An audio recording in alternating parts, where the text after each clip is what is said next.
Hello children. In the last class we have started with absorption of water and the minerals. We have studied about the two functions of the root, and in the activity we have seen the structure of the root hair. We have also studied about the process of osmosis, and we have seen how the absorption and movement of water take place in the root cells. We have demonstrated osmosis with the help of an activity.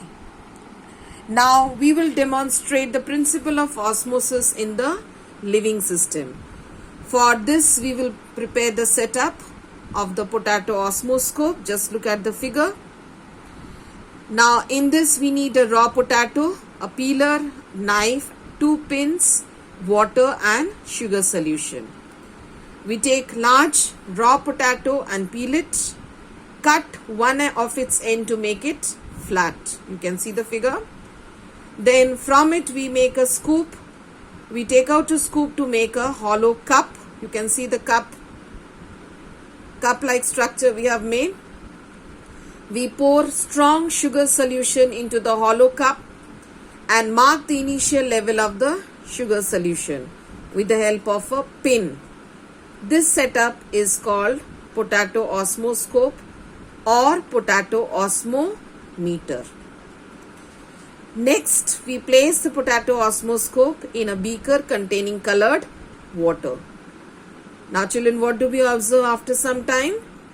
We see that the level of sugar solution rises within the osmoscope and becomes colored.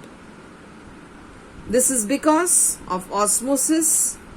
The potato tissue acts as a semi-permeable membrane.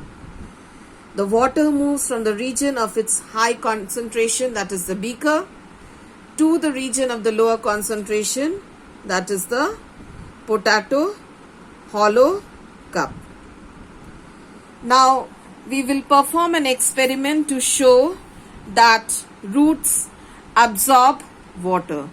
For this we require 4 test tubes, and we label them as A, B, C and D.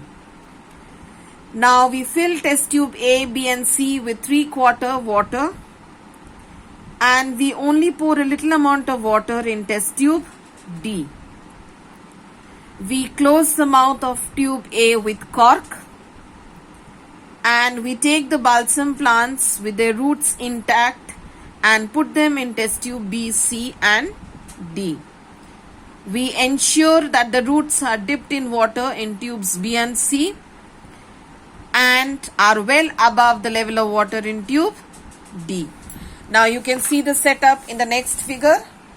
C, test tube A with no plant, B, C with plants, C with colored water, and in D you can see that the level of the water is below the root.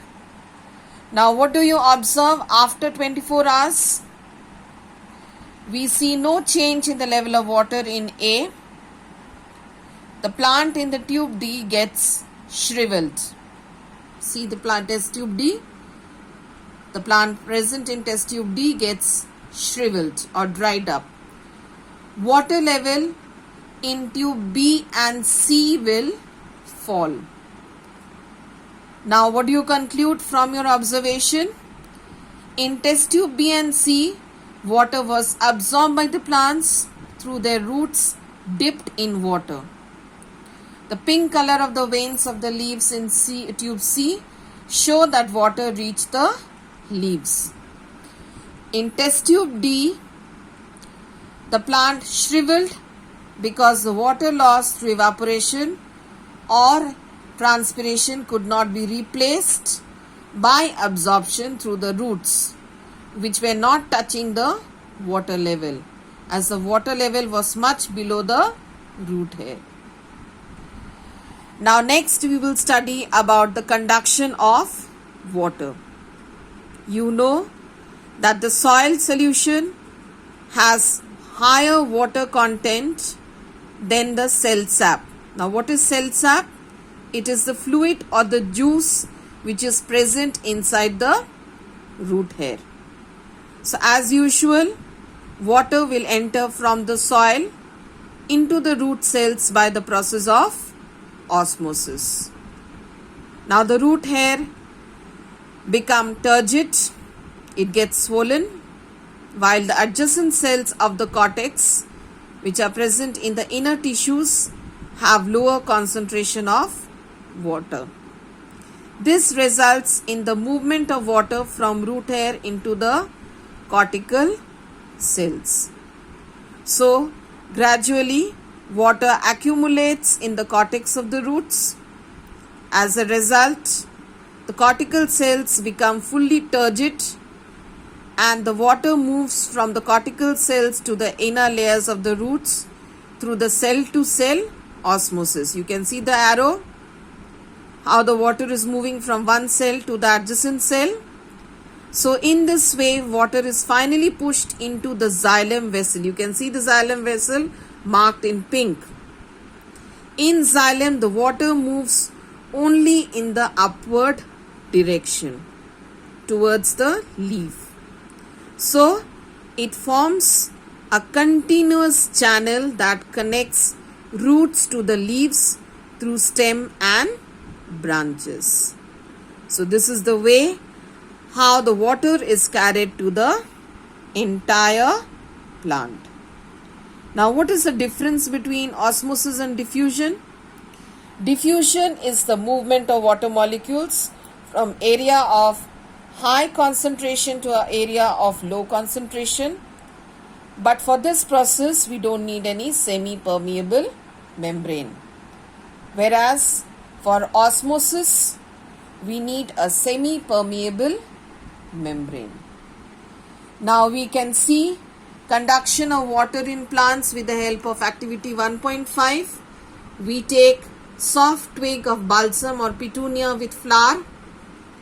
We put it in a beaker containing water which is colored with red ink, and after leaving the plant for some hour, we cut the slice of the stem of the twig. We add a drop of water to it and observe it under microscope. You can see how you will see the xylem tissues. This shows that water is transported through the xylem.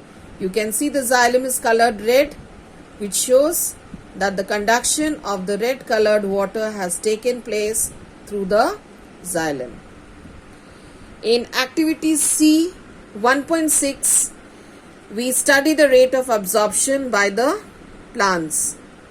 We take a bottle or a flask and a small plant with roots intact, oil and water. We take the bottom or a flask, fill it with water. We take a bottle or a flask and fill it with water. We place the rooted plant in the flask such that its root dip in the water. Then we pour a little oil in the flask.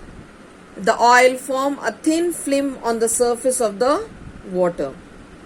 This prevents evaporation. We mark the initial level of the water and keep the whole setup in an open atmosphere for a few hours. And then we note the level of water at intervals of half an hour. What do you observe? The level of water in the bottle gradually decreases with time. So from this we conclude that water is absorbed by the roots and is transported to the leaves, from where it is lost due to transpiration.